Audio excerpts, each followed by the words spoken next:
எல்லோருக்கும் வணக்கம். இது உங்கள் study with Darshana YouTube channel. நம்ம இந்த வீடியோவில் ஜனவரி 31ஆம் தேதிக்கான கரண்ட் அஃபேர்ஸ் பார்க்க போகிறோம். ஸ்டார்ட் பண்ணலாம்.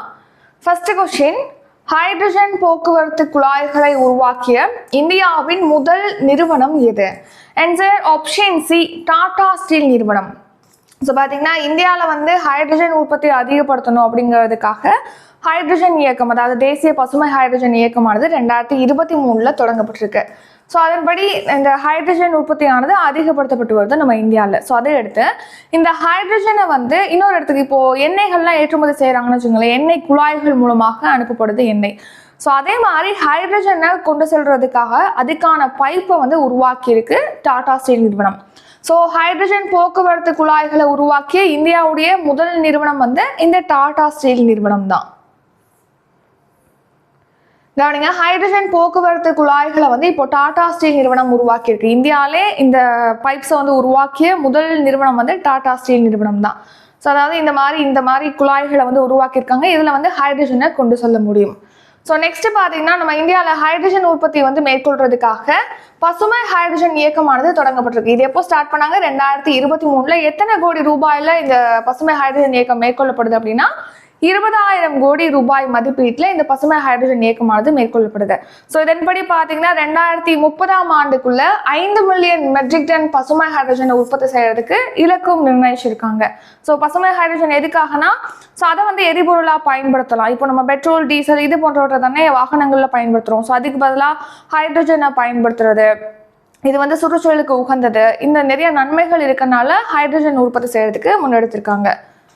Next reason news. ஸோ ஹைட்ரஜனை உற்பத்தி செய்யறதுக்காக பார்த்தீங்கன்னா ஆந்திராவில் அனகாப்பள்ளி பசுமை ஹைட்ரஜன் மையமானது அமைக்கப்பட்டிருக்கு.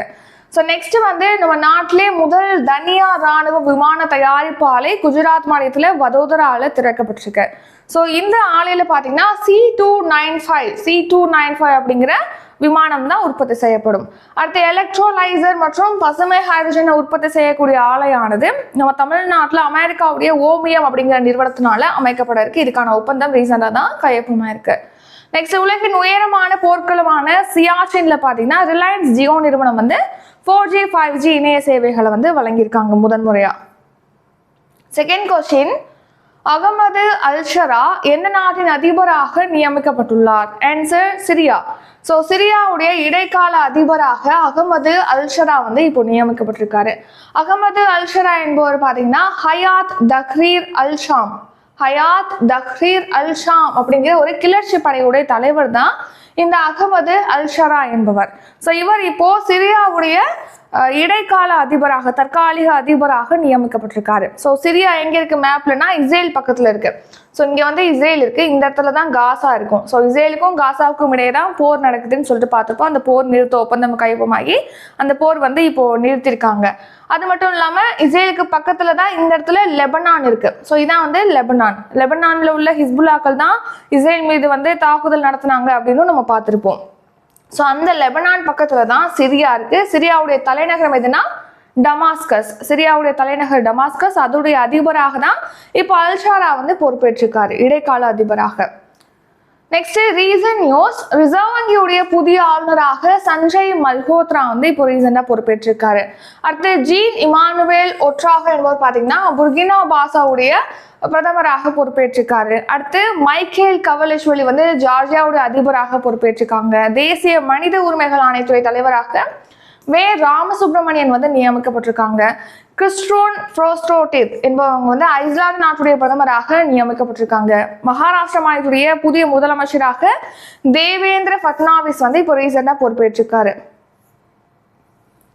தேர்ட் கொஸ்டின், ChatGPT, DeepSeek ஆகியவை கீழ்கண்ட எதனுடன் தொடர்புடையவை? ஆன்சர் செயற்கை நுண்ணறிவு. ஸோ ChatGPT அப்புறம் DeepSeek பற்றி இப்போ ரீசெண்டாக தான் பார்த்துருப்போம். DeepSeek அப்படிங்கிறது சீனாவுடைய AI மாதிரி அப்படின்னு சொல்லிட்டு. ஸோ ChatGPT அமெரிக்காவுடைய ஓப்பன் AI நிறுவனத்துக்கு சொந்தமான ஒரு AI மென்பொருள் தான் ChatGPT. சீனாவுக்கு சொந்தமானது DeepSeek. இது ரெண்டுமே எதுனா செயற்கை நுண்ணறிவு அடிப்படையில் இயங்கக்கூடிய AI மாதிரி தான் அது. ஸோ அதுக்கு பிக்சரும் இங்கே ஆட் பண்ணியிருக்கேன் பாருங்கள். இப்போ ChatGPTயில் இப்போ எப்படி நம்ம வாட்ஸ்அப்பில் டெக்ஸ்ட் பண்ணி ஒரு பர்சனுக்கு நம்ம டெக்ஸ்ட் பண்ணி ஏதாவது டவுட்னா கிளியர் பண்ணுறோம், அந்த மாதிரி ChatGPT அப்படிங்கிற மென்பொருளில் நம்ம வந்து ஏதாவது ஒரு கேள்வி நமக்கு தோணுது, அந்த கொஸ்டின் நம்ம கேட்குறோம்னா அதுக்கு டீட்டெயிலாக நமக்கு ஆன்சர் வந்து ChatGPT வழங்கும். ஸோ இது வந்து செயற்கை நுண்ணறிவு, தானாகவே அது இயங்கக்கூடியது.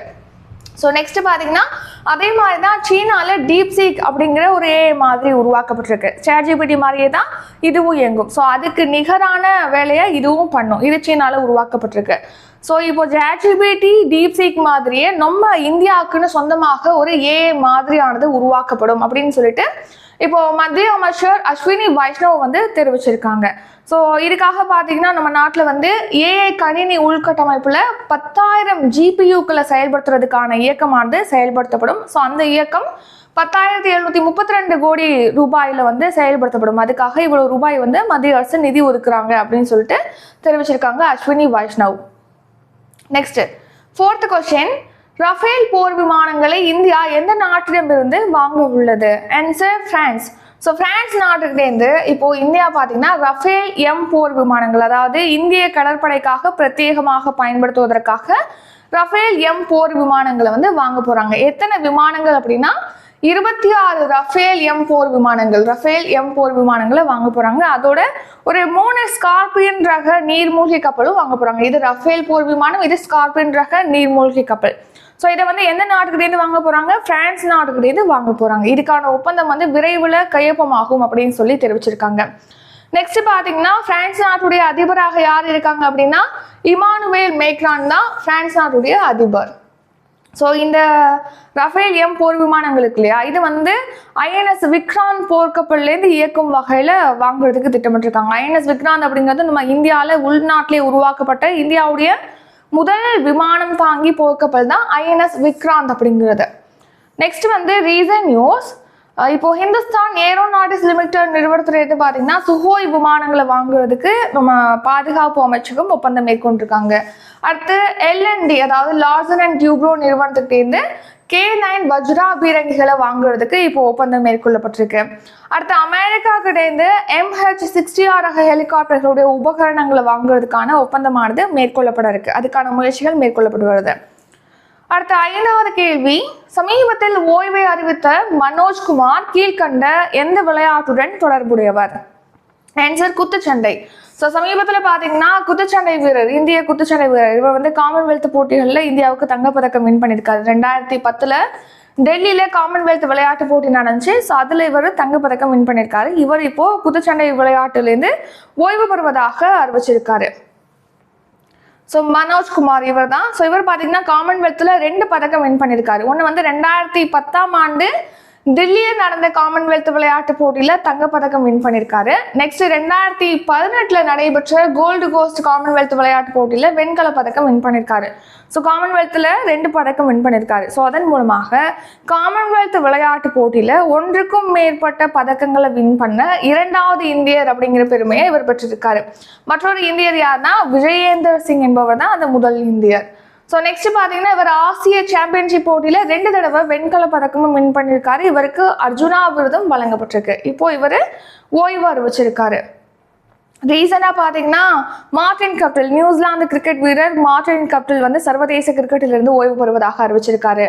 நெக்ஸ்ட் வந்து சமீபத்தில் இந்திய கிரிக்கெட் வீரர் அஸ்வின் ரவிச்சந்திரன் வந்து சர்வதேச கிரிக்கெட்டிலிருந்து ஓய்வு பெறுவதாக அறிவிச்சிருக்காங்க. இதெல்லாம் நம்ம ரீசெண்டாக பார்த்தது. அடுத்து இஸ்ரோவுடைய திரவ உந்து அமைப்பு மையத்துடைய இயக்குநராக நியமிக்கப்பட்டவர் யார்? ஆன்சர் ஆப்ஷன் A மோகன். ஸோ திருவனந்தபுரத்தில் பார்த்தீங்கன்னா இஸ்ரோவுடைய திரவ உந்து அமைப்பு மையமானது இருக்கு. ஸோ அதோட இயக்குநராக இப்போ மோகன் வந்து நியமிக்கப்பட்டிருக்காங்க. திருவனந்தபுரம்ங்கிறது கேரளாவில் உள்ள நகரம்.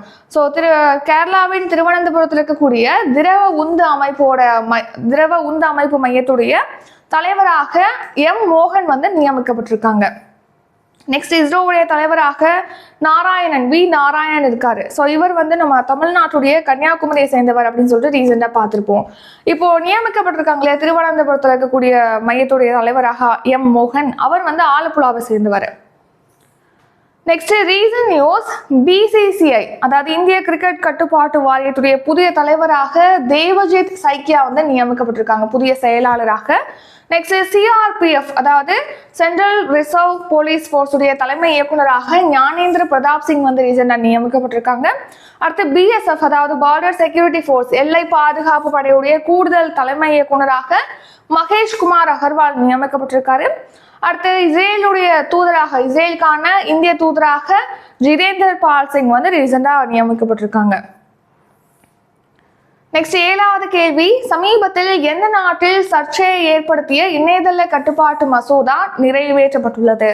ஆன்சர் பாகிஸ்தான். ஸோ பார்த்தீங்கன்னா இப்போ ரீசெண்டாக வந்து அந்த நாட்டில் ஒரு பெரிய சர்ச்சையை ஏற்படுத்திய ஒரு மசோதா தான் இது. என்னன்னா இப்போ இணையம் மூலமாக சமூக வலைதளங்கள் மூலமாக பொய்யான சர்ச்சையை ஏற்படுத்தும் வகையில் ஒரு பொய்யான தகவல்களை பரப்புறாங்க அப்படின்னா அவங்களுக்கு தண்டனை வழங்கும் வகையில தான் இந்த இணையதள கட்டுப்பாடு மசோதாவானது இப்போ பாகிஸ்தான்ல நிறைவேற்றப்பட்டிருக்கு. ஸோ இதன்படி பார்த்தீங்கன்னா பொய் தகவல்களை வழங்குறவங்களுக்கு என்னென்ன தண்டனை வழங்கப்படும் அப்படின்னா 3 ஆண்டுகள் வரைக்கும் அவங்களுக்கு சிறை தண்டனை வழங்கப்படும், அல்லது 20 லட்சம் ரூபாய் அவங்களுக்கு அபராதம் வழங்கப்படும், இல்லைனா 2 தண்டனையுமே சேர்த்து வழங்கப்படும் அப்படின்னு சொல்லிட்டு தெரிவிச்சிருக்காங்க. ஸோ இது ஒரு வகையில் பொய்யான தகவல்களை கொடுக்குறவங்களை வந்து தண்டனை அவங்களுக்கு கொடுத்தாலும் சம்டைம்ஸ் பார்த்தீங்கன்னா அரசியல்வாதிகள் வந்து தவறாக ஒரு நபரை வந்து டார்கெட் பண்ணி கூட அவங்களுக்கு ஒரு பிரச்சனை பண்ணலாம், அவங்களுக்கு தண்டனை வழங்குறதுக்கு வழிவகுக்கலாம் இந்த சட்டம். ஸோ அதனால இது ஒரு பெரிய சர்ச்சையை ஏற்படுத்தியிருக்கு அந்த நாட்டில். அடுத்து 8வது கேள்வி, வெள்ளோடு பறவைகள் சரணாலயம் எங்கு அமைந்துள்ளது? ஆன்சர் ஈரோடு. ஸோ ஈரோட்டில் பார்த்தீங்கன்னா வெள்ளோடு பறவைகள் சரணாலயமானது அமைந்திருக்கு. எதுக்காக இந்த வெள்ளோடு பறவைகள் சரணாலயம் பற்றி பார்க்குறோம்னா இந்த சரணாலயத்துடைய சிறப்புகள் குறித்து ஒரு சிறப்பு அஞ்சல் தலையை வந்து ரிலீஸ் பண்ணியிருக்காங்க, அஞ்சல் உரையை வந்து ரிலீஸ் பண்ணியிருக்காங்க. எங்கே அப்படின்னா ரீசெண்டாக தான் சென்னையில் வந்து நம்ம தமிழ்நாடு தபால் துறை சார்பில் 14வது மாநில அளவிலான தபால் தாள் கண்காட்சியானது நடைபெற்றது. ஸோ அந்த கண்காட்சியில் தான் இந்த வெள்ளோடு பறவைகள் சரணாலயத்துடைய சிறப்புகள் குறித்து ஒரு அஞ்சல் உரையை வந்து ரிலீஸ் பண்ணியிருக்காங்க, சிறப்பு அஞ்சல் உரையை. அடுத்து 9வது கேள்வி, சமீபத்தில் காலமான கிரெக் பெல் ஒலிம்பிக்கில் எந்த ஆண்டு தங்கம் வென்றார்? ஆன்சர் ஆப்ஷன் ஏ 1956ஆம் ஆண்டு. ஸோ கிரெக் பெல் என்பவர் வந்து அமெரிக்காவை சேர்ந்த தடகள வீரர். ஸோ இவர் தான் வந்து உலகின் வயதான ஒலிம்பிக்கில் பதக்கம் வென்ற தடகள வீரராக இருக்காரு. இப்போ இவர் வந்து இவருடைய 94வது வயதுல காலமாக இருக்காரு. இவர் ஒலிம்பிக்ல எப்போ தங்கம் வின் பண்ணார்னா 1956ஆம் ஆண்டு தான் இந்த கிரெக் பெல் வந்து தங்கப்பதக்கம் வின் பண்ணியிருப்பாரு. இவர் அமெரிக்க வீரர். ஸோ தடகள போட்டி அப்படின்னா அந்த ஓட்டப்பந்தயம், நீளம் தாண்டுதல், உயரம் தாண்டுதல் இதெல்லாம் தான் தடகள போட்டிகள்னு சொல்லுவோம். ஸோ அதில் இவர் வந்து நீளம் தாண்டுதல் வீரர். ஸோ இவர் பார்த்தீங்கன்னா 1956ஆம் ஆண்டு நடைபெற்ற ஒலிம்பிக்ல 7.83 மீட்டர் நீளத்துக்கு தாண்டி தங்கப்பதக்கத்தை வின் பண்ணியிருக்காரு. இவர் இப்போ காலமாயிட்டாரு. அடுத்த 10வது கேள்வி, உலக புறக்கணிக்கப்பட்ட வெப்பமண்டல நோய்கள் தினம் எந்த நாளில் அனுசரிக்கப்படுகிறது? ஆன்சர் ஜனவரி 30. ஸோ ஒவ்வொரு வருஷமும் ஜனவரி 30ஆம் தேதி தான் இந்த உலக புறக்கணிக்கப்பட்ட வெப்பமண்டல நோய்கள் தினமானது அனுசரிக்கப்படுகிறது. ஸோ வெப்பமண்டல காலங்களில் பார்த்தீங்கன்னா ஆசியா, ஆப்பிரிக்கா இது போன்ற வளரும் நாடுகளில் குறைந்த வருமானம் கொண்ட மக்களை தான் இந்த வெப்பமண்டல நோய்களானது அதிகமாக பாதிக்குது. ஸோ வெப்பமண்டல நோய்கள் அப்படின்னா என்னன்னா, ஃபார் எக்ஸாம்பிள் ட்ராக்கோமா நோய், அடுத்து தோல் நோய், இதெல்லாம் வந்து வெப்பமண்டல நோய்கள். ரீசெண்டாக கூட ட்ராக்கோமா நோயை வந்து அதாவது ட்ராக்கோமா நோயை முற்றிலுமாக ஒழித்த நாடாக இந்தியா உருவெடுத்திருந்தது. இந்தியாவுக்கு வந்து WHO சான்றளிச்சிருப்பாங்க, அது ரீசெண்டாக பார்த்துருப்போம். ஸோ இந்த மாதிரி வெப்பமண்டல நோய்களில் வந்து நம்ம வந்து தடுக்க முடியும். ஸோ அதுக்கு சிகிச்சை அளித்தோம்னா அதை வந்து தடுக்க முடியும். ஸோ அது குறித்த விழிப்புணர்வை ஏற்படுத்துறதுக்காக இந்த தினமானது அனுசரிக்கப்படுது. தீம் என்ன, இந்த வருஷம் இந்த தினத்திற்கான தீம் என்னன்னா யுனைட் ஆக்ட் எலிமினேட் அப்படிங்கிறது தான் தீம். ஸோ இது வந்து உலக சுகாதார அமைப்பின் சார்பில் தான் ஜனவரி 30ஆம் தேதி இந்த உலக புறக்கணிக்கப்பட்ட வெப்பமண்டல நோய்கள் தினமானது அனுசரிக்கப்பட்டு வருது. அடுத்த வேர்ல்ட் ஹெல்த் ஆர்கனைசேஷன் உலக சுகாதார அமைப்பு பத்தி பார்த்தோம்னா இதோடைய டைரக்டர் ஜெனரலாக யார் இருக்காங்கன்னா டெட்ராஸ் அதானம் கேப்ரியேசஸ். அடுத்து ஹெட் குவார்ட்டர் தலைமையகம் வந்து சுவிட்சர்லாந்து நாட்டுடைய ஜெனீவால இருக்கு. இதோடைய இந்த WHO எப்போ தொடங்கப்பட்டது அப்படின்னா 1948 ஏப்ரல் 7ஆம் தேதி தொடங்கப்பட்டிருக்கு. நெக்ஸ்ட் 11வது கேள்வி, கியான் பாரே சிண்ட்ரோம் கீழ்கண்ட எதனுடன் தொடர்புடையது? ஆன்சர் ஆப்ஷன் பி தன்னுடல் தாக்கு நோய். தன்னுடல் தாக்கு நோய் அப்படின்னா என்னன்னா, இப்போ நம்ம உடம்புக்குள்ள ஏதேனும் ஒரு கிருமி வந்து நம்மளை அட்டாக் பண்ணுது அப்படின்னா உடனே பார்த்தீங்கன்னா நம்ம உடம்போடைய நோய் எதிர்ப்பு அமைப்பு வந்து, அதாவது வெள்ளை அணுக்கள்லாம் பார்த்தீங்கன்னா அந்த கிருமியை வந்து அழிக்கிறதுக்கான அனைத்து முயற்சிகளுமே மேற்கொள்ளும். ஸோ அதான் அதோட ஒர்க்கு. சம்டைம்ஸ் என்னன்னா நம்மளுடைய உடலே வந்து அந்த நோய் எதிர்ப்பு அமைப்பானது தாக்க ஆரம்பிச்சிடும். ஸோ அதனால நமக்கு பாதிப்பு ஏற்படும். ஸோ அதுதான் வந்து நம்ம என்ன சொல்றோம், தன்னுடல் தாக்கு நோய் அப்படின்னு சொல்றோம். ஸோ அந்த மாதிரி தன்னுடல் தாக்கு நோய் தான் இந்த கியான்-பாரே சிண்ட்ரோம் அப்படிங்கிறது. ஸோ இது என்ன பண்ணுன்னா, நம்ம நோய் எதிர்ப்பு அமைப்பு இருக்கு இல்லையா, நம்ம உடம்புடைய நோய் எதிர்ப்பு அமைப்பு, அது வந்து நம்ம நரம்பு மண்டலத்தை தாக்க ஆரம்பிச்சிடும். இந்த நோயினால அந்த நரம்பு மண்டலத்தை தாக்க ஆரம்பிச்சிடும். ஸோ இதனால பார்த்தீங்கன்னா நமக்கு வந்து நம்மளுடைய ஒரு பலம் இல்லாமல் நம்ம மாறிடுவோம், பலவீனமாயிருவோம். நெக்ஸ்ட்டு உணர்வு இல்லாமல் போயிடுவோம், பக்கவாதம் ஏற்படும். இந்த நோயினால இந்த பாதகங்கள்லாம் ஏற்படும். ஸோ என்ன பண்ணும், நோய் எதிர்ப்பு அமைப்பு நரம்பு மண்டலத்தை தாக்குறதுனால தான் இந்த நோயானது ஏற்படுது. எதனால இந்த நோயை வந்து கியான்-பாரே சிண்ட்ரோம் அப்படின்னு சொல்லிட்டு நம்ம சொல்றோம்னா, பிரெஞ்சு நரம்பியல் நிபுணர்களான ஜார்ஜியஸ் கியான் அப்புறம் ஜீன் அலெக்சாண்டர் பாரே இவங்க 2 பேரும் இணைஞ்சுதான் 1916 இந்த நோய் குறித்து முதல்ல விவரிச்சிருக்காங்க. ஸோ அதனாலதான் அவங்களுடைய பேர்ல கியான்-பாரே சிண்ட்ரோம் அப்படின்னு சொல்லிட்டு அவங்களுடைய பேர்ல இந்த நோயானது அழைக்கப்படுது. ஸோ இந்த நோய் எதனால ஏற்படுது அப்படின்னு சொல்லிட்டு ரொம்ப பர்டிகுலரா கண்டுபிடிக்க முடியல. ஸோ இது எதனால ஏற்படுதுன்னு சொல்றாங்கன்னா, பாக்டீரியா வைரஸ் தொற்றுனால தான் இது பரவுது அப்படின்னு சொல்லிட்டு கண்டுபிடிச்சிருக்காங்க, தெரிவிக்கிறாங்க. நெக்ஸ்ட் வந்து நம்ம ரிவிஷன் பார்க்கலாம். ரிவிஷன் பார்க்கறதுக்கு முன்னாடி இப்போ ஜனவரி 5 பார்த்தீங்கன்னா மேக்ஸ் லைவ் கிளாஸ் வந்து ஸ்டார்ட் ஆகுது. ஸோ இந்த மேக்ஸ் லைவ் கிளாஸ் ஷெட்யூல் வேணும்னா டிஸ்கிரிப்ஷனில் காண்டாக்ட் நம்பருக்கு அந்த நம்பருக்கு கால் பண்ணியோ வாட்ஸ்அப்பில் டெக்ஸ்ட் பண்ணியோ கேட்கலாம். ஸோ இதில் லைவ் கிளாஸ் ப்ளஸ் டெஸ்ட் வந்து கண்டக்ட் பண்ணுவோம். ஃபீஸ் வந்து 500 ரூபி. அடுத்து ஜனவரி 10 வந்து CA டெஸ்ட் பேட்ச் வந்து ஸ்டார்ட் பண்ணுறோம். இதுக்கான ஃபீஸ் வந்து 550. ஸோ இதில் பார்த்தீங்கன்னா July to last year July to இந்த இயர் ஜூன் வரைக்கும் 12 மந்த்துக்கான டெஸ்ட் வந்து கண்டக்ட் பண்ணுவோம். ஒன்லி டெஸ்ட் மட்டும்னா 250 வந்து பே பண்ணலாம். வித் மந்த்லி கரண்ட் அஃபேர்ஸோட டெஸ்ட் வேணும்னா 550 பே பண்ணணும். ஸோ உங்களுக்கு ஷெடியூல் இல்லைனா அப்கமிங் டெஸ்ட் பேட்ச் பற்றி வேறு ஏதாவது டீட்டெயில் வேணும்னா டிஸ்கிரிப்ஷனில் காண்டாக்ட் நம்பர் கொடுத்துருக்கோம். அந்த நம்பருக்கு கால் பண்ணி அல்லது வாட்ஸ்அப்பில் டெக்ஸ்ட் பண்ணியும் தாராளமாக கேட்கலாம். இப்போ நம்ம ரிவிஷன் பார்க்கலாம். ஃபர்ஸ்ட் கொஸ்டின், ஹைட்ரஜன் போக்குவரத்து குழாய்களை உருவாக்கிய இந்தியாவின் முதல் நிறுவனம் எது? Answer option C, Tata Steel. இரண்டாவது கேள்வி, அகமது அல்ஷரா எந்த நாட்டின் அதிபராக நியமிக்கப்பட்டுள்ளார்? Answer option D, Syria. மூன்றாவது கேள்வி, ChatGPT, DeepSeek ஆகியவை கீழ்கண்ட எதனுடன் தொடர்புடையவை? ஆன்சர் செயற்கை நுண்ணறிவு. நான்காவது கேள்வி, ரஃபேல் போர் விமானங்களை இந்தியா எந்த நாட்டிடமிருந்து வாங்க உள்ளது? Answer France. ஐந்தாவது கேள்வி, சமீபத்தில் ஓய்வை அறிவித்த மனோஜ்குமார் கீழ்கண்ட எந்த விளையாட்டுடன் தொடர்புடையவர்? ஆன்சர் ஆப்ஷன் ஏ, குத்துச்சண்டை. ஆறாவது கேள்வி, இஸ்ரோவின் திரவ உந்து அமைப்பு மையத்தின் இயக்குநராக நியமிக்கப்பட்டவர் யார்? ஆன்சர் ஆப்ஷன் ஏ, எம் மோகன். ஏழாவது கேள்வி, சமீபத்தில் எந்த நாட்டில் சர்ச்சையை ஏற்படுத்திய இணையதள கட்டுப்பாட்டு மசோதா நிறைவேற்றப்பட்டுள்ளது? Answer option D, Pakistan. எட்டாவது கேள்வி, வெள்ளோடு பறவைகள் சரணாலயம் எங்கு அமைந்துள்ளது? Answer option A, Erode. ஒன்பதாவது கேள்வி, சமீபத்தில் காலமான கிரெக் பெல் ஒலிம்பிக்கில் எந்த ஆண்டு தங்கம் வென்றார்? ஆன்சர் 1956ஆம் ஆண்டு. பத்தாவது கேள்வி, உலக புறக்கணிக்கப்பட்ட வெப்பமண்டல நோய்கள் தினம் எந்த நாளில் அனுசரிக்கப்படுகிறது? ஆன்சர் ஆப்ஷன் டி, ஜனவரி 30ஆம் தேதி. 11வது கேள்வி, கியான்-பாரே சிண்ட்ரோம் கீழ்கண்ட எதனுடன் தொடர்புடையது? ஆன்சர் ஆப்ஷன் டி, தன்னுடல் தாக்கு நோய். இத்துடன் இன்றைக்கான கரண்ட் அஃபேர்ஸ் வீடியோ நிறைவடைகிறது. இந்த வீடியோ உங்களுக்கு பிடிச்சிருந்தா லைக் பண்ணுங்க, ஷேர் பண்ணுங்க. நம்ம சேனலை நீங்க இன்னும் சப்ஸ்கிரைப் பண்ணலன்னா மறக்காம சப்ஸ்கிரைப் பண்ணிக்கோங்க.